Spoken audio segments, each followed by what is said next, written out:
All right. We are on. All right. Tonight's topic, people out there in performance car land, is built versus bought. Now, we shall give you a description of both. I don't know, Nino. Can I help you? He's not asking any questions, but okay. When I say we'll give you a description of both platforms, and then you tell me which one is okay, which one you prefer. We'll go from there. And as always, leave some comments in the box, and we'll do some discussing if that's what you want to do. I mean, it's basically the whole thing is nothing but your opinion versus somebody else's opinion. Ultimately, that's what makes the world go round. Everybody's opinion of something. Now, if everybody liked the same thing, there'd be no point in going to the rod run because everybody have the same car, same paint job, same wheels, same engine, same sound, same muffler, same everything. Alrighty then. Now, the definition of built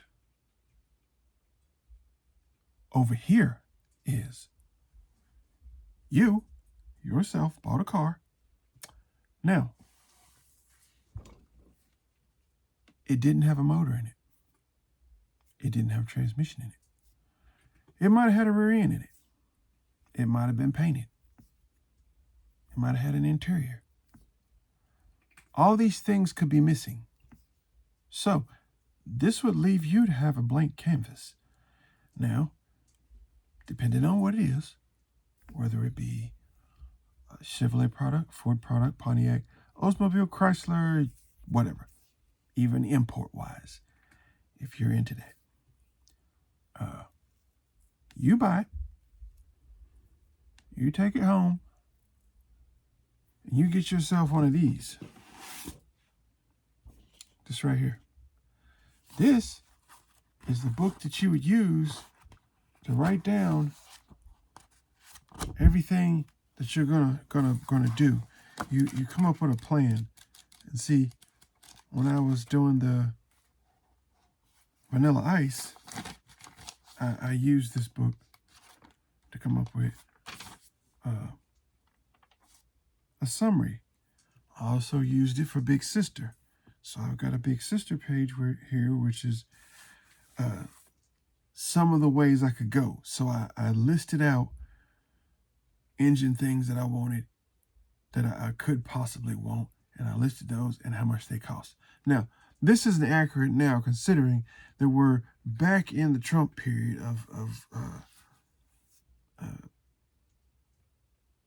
economics. So these prices don't reflect that.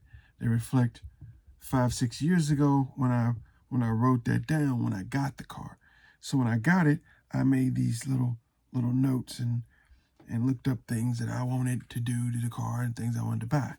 So I got a page for a 65 and I got a page for Vanilla Ice. I think I got a page for the black car, the machine. So I detailed out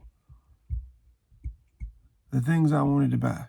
So if I wanted this kind of cam, if I wanted some headers, if I wanted this type of transmission, and so I came up with a blueprint of what I wanted the car to run like, and then later on I probably would have drawn a picture or something for what I wanted the car to look like.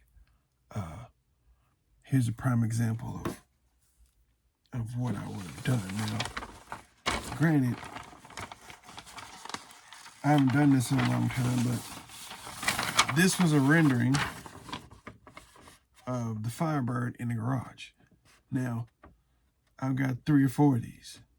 There's one hanging on that wall over there that's got color to it. Now, granted, when I did the renderings, each rendering is different.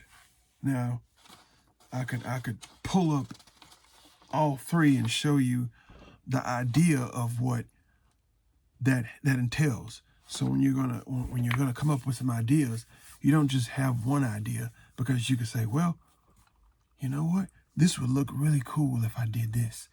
Or you go to a show or a buddy's house, or you see something in a magazine, which people don't read magazines anymore.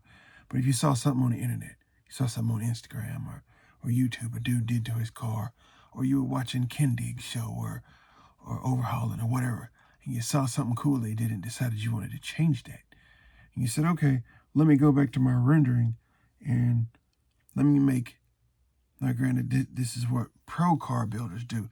Now, I'm not a pro car builder. I think along those lines, but I don't have the money or manpower to make that happen. So although I can think that in that fashion, I have to think in a blue collar guy's scenario of, okay, so if I'm going to change something, like for instance, this car, it's got a splitter on the front, and then it's got a shaker hood like a 77 Trans Am would. See, these are all design cues that I've taken from other cars that would make my car look different from other cars. See, so, you know, when you do those types of things, you have to take into account those scenarios. But once again, you get your little book, you write down what you're going to do. If you're capable of drawing, you do a rendering of what you think you want it to look like, and then you do a price thing. You decide, okay, you go and price some things, what they might cost. So let's say you were going to buy a crate motor. If you were that guy, you were going to go get you a Pontiac crate motor. You're going to go to Butler. And Butler Performance is the top echelon for Pontiac engines. They're like the guys to go to. So anybody, even in the top of the industry, Ken Dig or Foose, or anybody that's going to build an engine or going to put a Pontiac project together, if they're not going to build an engine, and half of them don't, they don't build their own engines. They go and have it done professionally, and that's what you do. But when you're a little guy building hot rods in your garage, you're not going to Butler. Now that I said that, the old man, Pop, my dad, he went to Butler. Now, the reason why he went to Butler is because he was building a Pontiac engine, and, you know, those old guys, they don't do well with you know, just buying something. Some of them that are really, really old school, they're like, look, I'm going to build this myself, but I need to know where I can get some decent parts from. See, I'm kind of like that. I'd rather just build it myself, but let me show me where I can get some decent parts.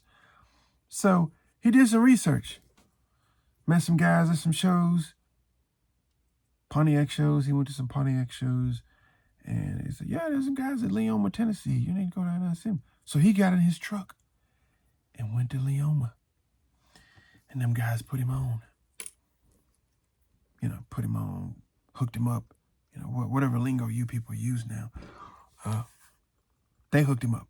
They put him on. He bought a cam from him and some other stuff. Actually, I can't tell you exactly what he bought. I got a good idea that the cam and that engine that goes in my car and some other stuff, some pistons, and maybe even the crank and rods came from them. I ain't gonna swear to that. The man's dead, so you know I don't have the information. But considering I have his little notebooks, I have things like that. And he took notes. The man was an avid note taker, which is great, you know, because when I ain't here anymore, I got notes. So if I left something undone, there's notes here of what I've done, and then you can take over from there. But that's what happens when you build something yourself. You put in the research, you go decide what you want to build, you talk to people, and you find like-minded individuals who are trying to help you see the vision through and make it happen for you. Make sure you're happy with it. And, it's not just all about being, we're happy to make our enthusiasts happy. No, if you're a real true car guy, you're excited about it. I get excited when I see, somebody's project come to fruition and they're riding around in it and it's making noise and they're just grinning like a Cheshire cat. Just, you can hear the joy when they crank it up and they're riding down the road and people are giving them the thumbs up, going, "Man, your car's badass, dude." He's going, "Yeah, appreciate it." That's one end of the spectrum. But you go through all these steps to get this thing done. The book, the research, you got the project, you source your parts, you start buying stuff and try to make it happen. And then you start putting the work in. All right. That's built. Bought. You got a decent job. Pretty decent job. Make a pretty good penny. Decide you're going to mosey yourself on down to Cleveland Ford. You're going to get yourself a brand new Mustang and you're going to option it out. Now, this is where you take your little ink pen and you say, "Look here, I'm going to check some boxes." This is kind of like in the 60s. A little different because back then you could get a big block for like $60, $70 as an option.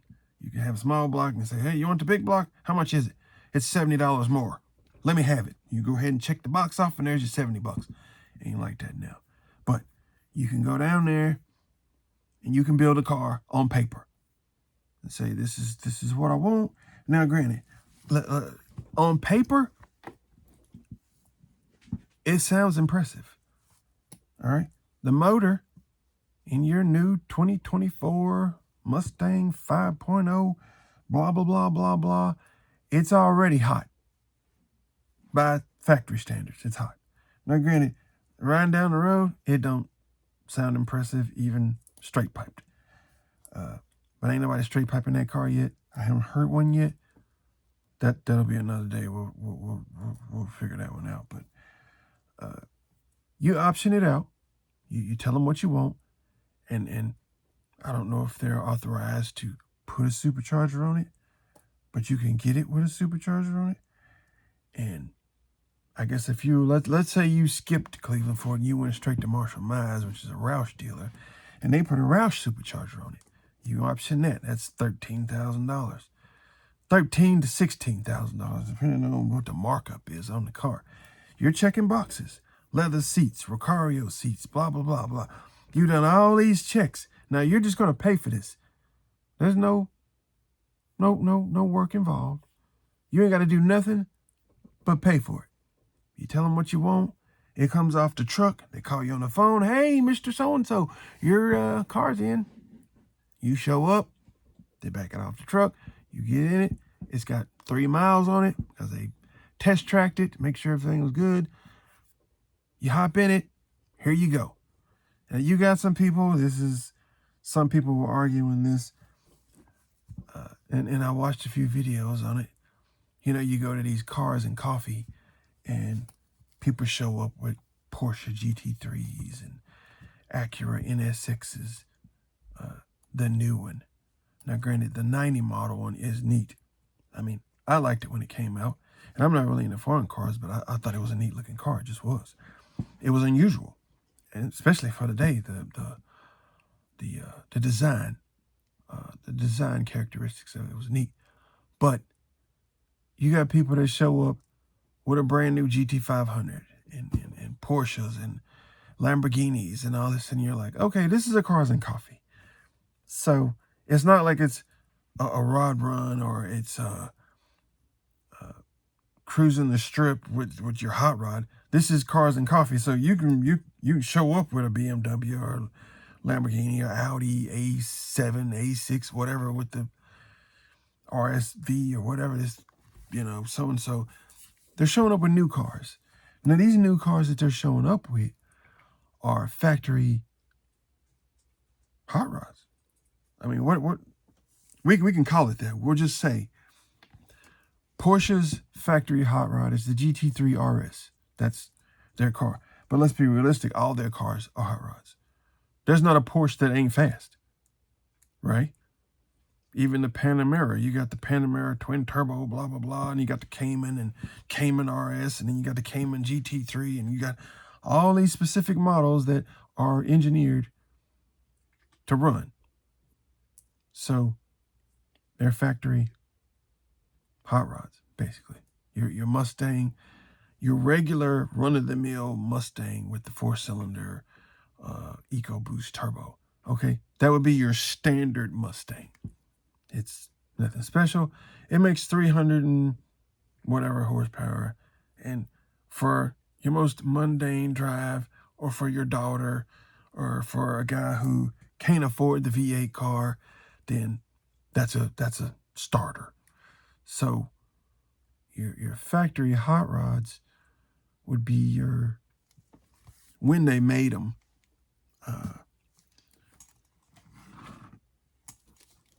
your comparable Challenger. We'll use the Challenger. We'll use pony cars, all right? Challenger RT, Challenger Scat Pack,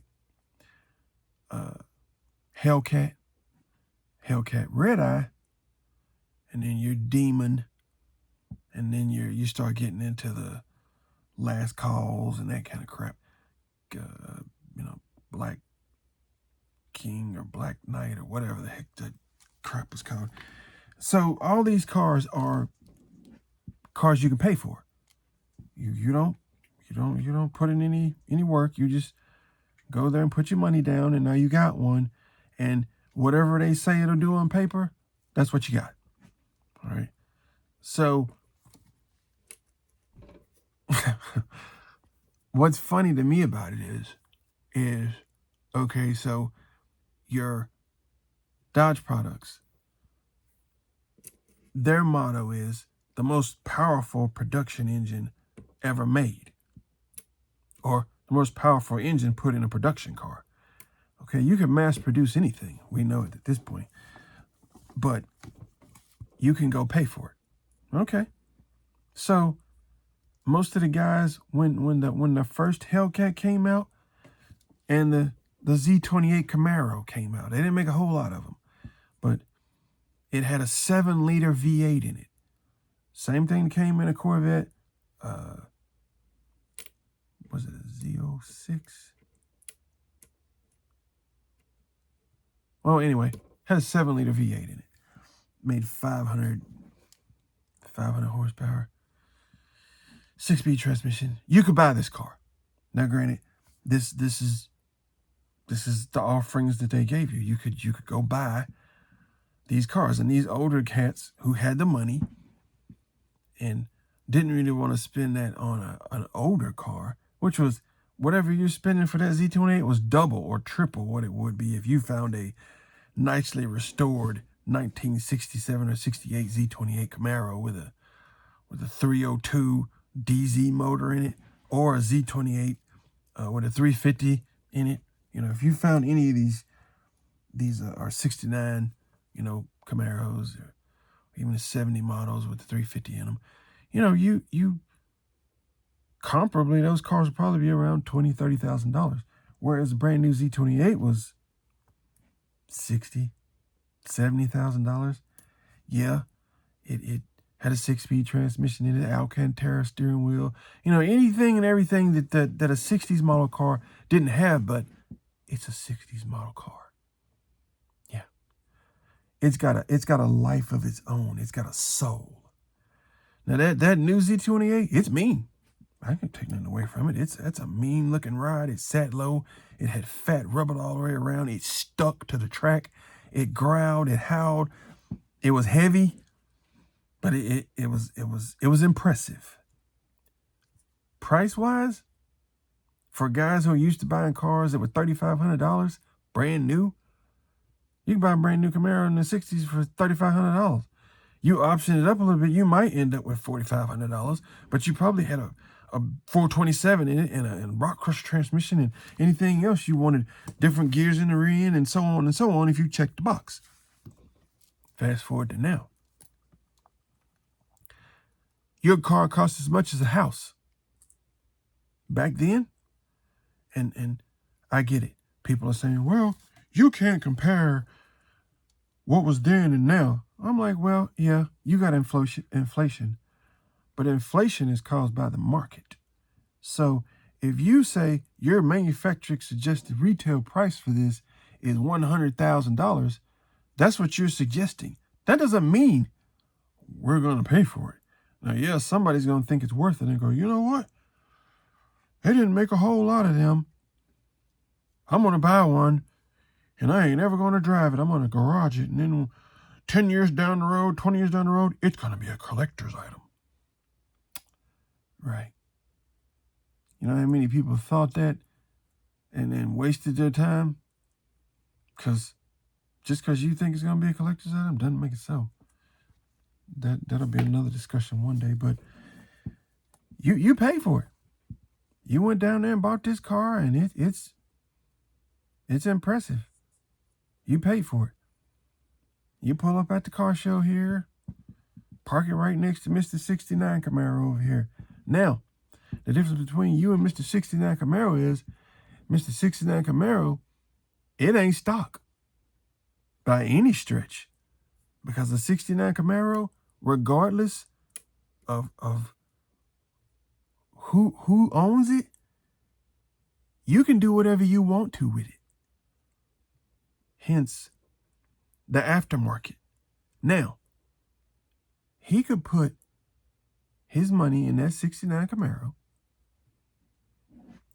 It'll outhandle Mr. Z28 over here, Mr. 2000 whatever.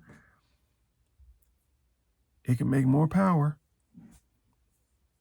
And he might have the same amount of money in it or less. Just depends on where he gets his parts from. His parts list.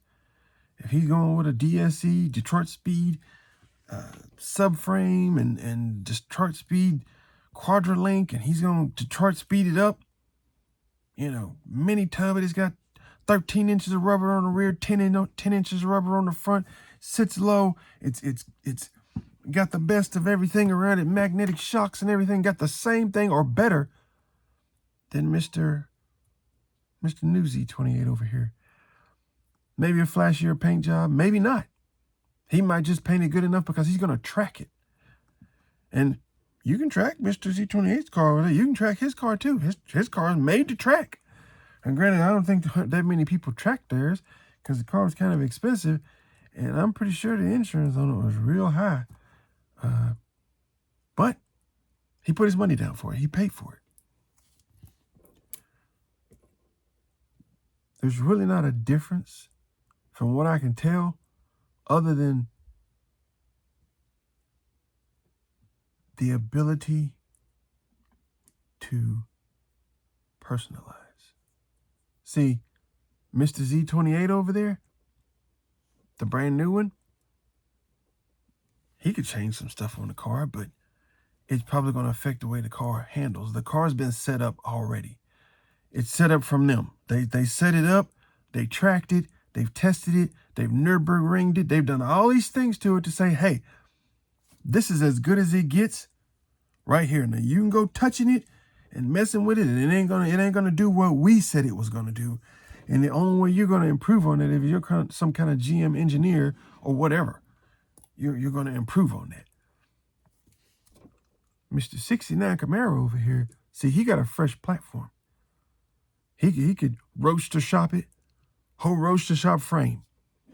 They've already done the research on what they got going. They made they CAD their stuff and make sure it fits the car perfect. And when you put it together, it's solid like a new car. But it's the money. If you got deep pockets, you can make that roadster shop stuff happen. I mean, it's good.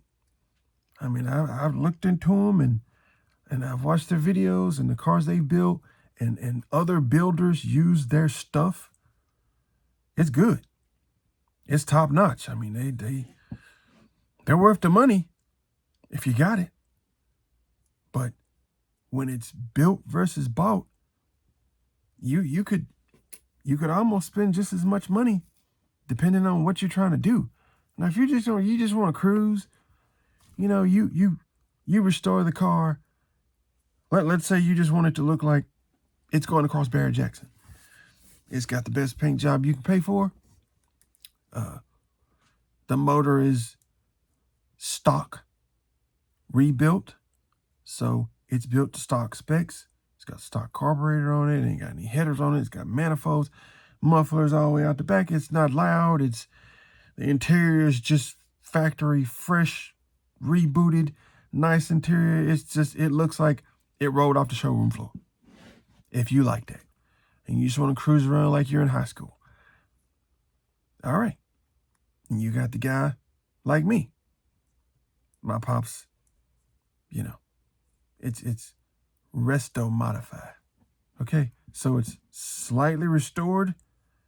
It looks like the car that came off the line. No cutting on it. We're not chopping nothing. No chop top. Not altering nothing. No cutting the drip rails off of it. It is exactly what it is, other than the mechanicals. The motor's hot, and you know what hot is. I mean, souped. These are all old words. I'm old, so I'm using the words that they taught me. It's souped up. Boy, he souped that thing up, didn't he? Yeah, it's souped up. Boy, that thing's been warmed over, ain't it? Yeah, it's been microwaved. It's hot, buddy. You best believe it. All them old cats and their lingo. Yeah, boy, that thing will get on, won't it? Yeah, it will.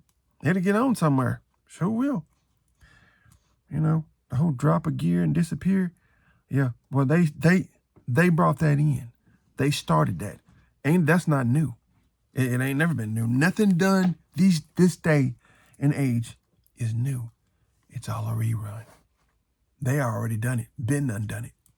We're just now discovering it. Some of us have seen it, and we've seen it die. And then we've seen it resurge. We've seen it resurrected and come back. Just like the muscle car age. It died. It came back. I don't know if it's dying again. I mean, the only car you got left is the Mustang. They done kept the Camaro off again. Dodge done went the electric way, and that's a joke. That's not even, you're going to have a guy roll up to a Cars and Coffee and an electric charger, and ain't nobody going to be paying attention to that. They just ain't. You can't tell me everybody's into electric cars, because most car guys, it's a visceral thing. It's the sound. It is. It's the sound. So, built versus bought, I always think built is better. You can build it the way you want. When you buy it, I mean, if we're just staying in factory constraints, so if you're going to buy a car from a manufacturer, yeah, you're limited to what their ideas are. If they tell you it makes 500 horsepower, that's probably good for a Porsche. It's lightweight, handles great. Or a BMW that makes 500 horsepower, or if you like Audis, or if you like Chevrolets, and you ain't got too many, it's slim pickings for domestic cars. Only V8 car you got, unless you just start, diving backwards. You got your Chevrolet SS's, and then you got your Camaros. If you want to go back a little farther, where you can find a Pontiac Trans Am or Formula, or whatever. You keep going back farther, and you might find some Oldsmobiles with V8s in them. You got to keep going. You got to keep going backwards to find anything performance-wise. Oldsmobile, your rocket engines. If you even know anything about any of that kind of stuff, you're going to have to go searching for it, because the pickings is slim. And there's still old cars around. There's cars sitting in people's yards, in barns. And these barn find cats, they find all kinds of stuff. It ain't gonna be cheap, but it's cheaper than a new car. I'm just saying.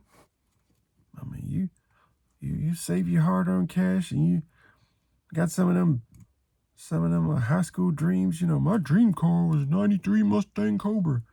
Somebody's got one. There are plenty of them still around. Granted, you ain't gonna get a Cobra R. They only made 107 of them, and most of them, you couldn't afford them. You couldn't. You might as well buy a new car. That's the thing. Some of them just ain't affordable. But if you got dreams and aspirations, you can buy you a nice little 90 model 87 to 93 GT, or an 87 to 93 Camaro, or Trans Am. Do it any way you like. That's all you. Unless you like a new car. You can find a Trans Am. It's not a real Trans Am because Pontiac don't exist anymore. But you can go to these manufacturers who have decided that they're going to take an old idea and make new cars out of old ideas. Now, granted, you can see the new car in it. I mean, the new Trans Ams are basically Camaros with Trans Am fascias on them. Same motor, same transmission, everything's the same. If you want to pay for it. Built versus bought. You can granted, the sky's the limit if you want to pay for it. If you want to build something, the sky's the limit too, depending on your pocket. But if you keep your aspirations to the point where you don't overthink it, you don't start trying to make it so big that it just gets out of hand, and then it snowballs and you'll never get anywhere. You just be throwing money at it, and it's just turning into a headache, and then eventually you'll just get rid of it. Just kill a dream, you end up just going and buying a car. Then there's people that buy one somebody already did. I don't see anything wrong with that. I mean, some people do that. They know they don't have mechanical ability. They like the idea of driving an older vehicle that's been customized by somebody. It's got all the customized touches to it. It's got the special motor, transmission, if they like that. The paint job, everything fits the profile of what they want. And they'll pay their hard-earned cash for it. And feel just as proud of it as somebody that built it. I mean, if you like what you like, you'll pay for it. Over here, though, we build our own cars. Yeah, we're not buying, no. We don't do that. We weren't taught that way. My old man drove the same car for 25 years. Yep. 1967 Firebird. From the time I was 5, 6 years old, put it together, put a motor in it, drove it to work. From Ottawa, Summit, to Lookout Mountain, bottom of Lookout Mountain, 25 years. They drove that car. Drove it. Big block, 396 car. Tank of gas in it going to work. Tank of gas in it coming home. Granted, gas was cheaper when I was younger, but you get the point. He built that car. He built it and drove it. Drove it everywhere. Went to a drag strip in it. He never took it out and beat on it because he didn't believe in that. He said, if you're going to build something and you're going to drive it, don't take it out there and tear it up. You drive it and you enjoy it. You want to build a race car, then build a race car. You take it out there and beat on it and break it and you fix it, and that's what it does. But you don't beat on the car you drive every day. You kill the enjoyment in it. It is what it is, though. You know? So, that's the end of this discussion. And built or bought. It's neither one is better than the other. If you got money, you ain't even thinking about building a car. Unless you're one of those type of people, you're going to go to Dave Kindig or one of these people and tell them you want them to build you a car. And then that's still buying a car. I mean, if you got some kind of vision, it could be considered a little different. You're not really turning any wrenches. You're going to just have somebody do it, pay somebody to do it. But I think building a car, I think even if you teach your kid to build a car or show them how to build one, then they build their own. It builds character. Shows them how real working with your hands. We need not to get away from that. So that's my take on it. I think building a car is better for me. I think even if I had the money, there's stuff missing from new cars. And see, as like I said in a previous video, see, they pick people and they put them in the industry who have built hot rods, who've gone racing. They put these people in the industry to try to get them to help them build cars that you would buy, that you would pay for. But what they don't get is that when you build a car, not buy one, you instill something in that car when you're building it. It's got your blood, sweat, and tears in it. No, it ain't got 1,000 horsepower unless you build 1,000 horsepower motor and put in it.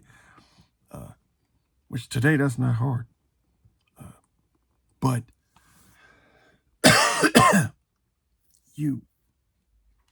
it's just something you get building your own car that you don't get buying a car. So that's my take on it. As usual, leave a comment. What you think? You gonna build one or you gonna buy one? Have you ever built one? Or you just bought one?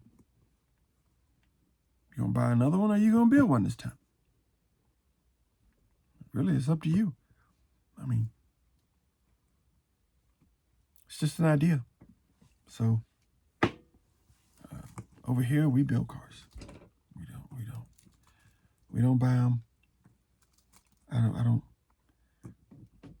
I like a lot of things about new cars, but then there's the pros don't outweigh the cons for me.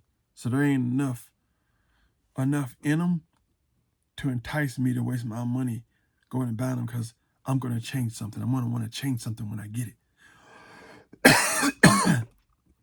The thing about a new car is if I'm paying for it, I can't touch it. That's probably why I never buy a new one. I can't touch it. You start voiding warranties when you start touching something on it. So we'll stick to just buying cars we can work on and make our own. So for us, it's built. Leave a comment. As always, keep between the dishes. I'll catch y'all on the next one.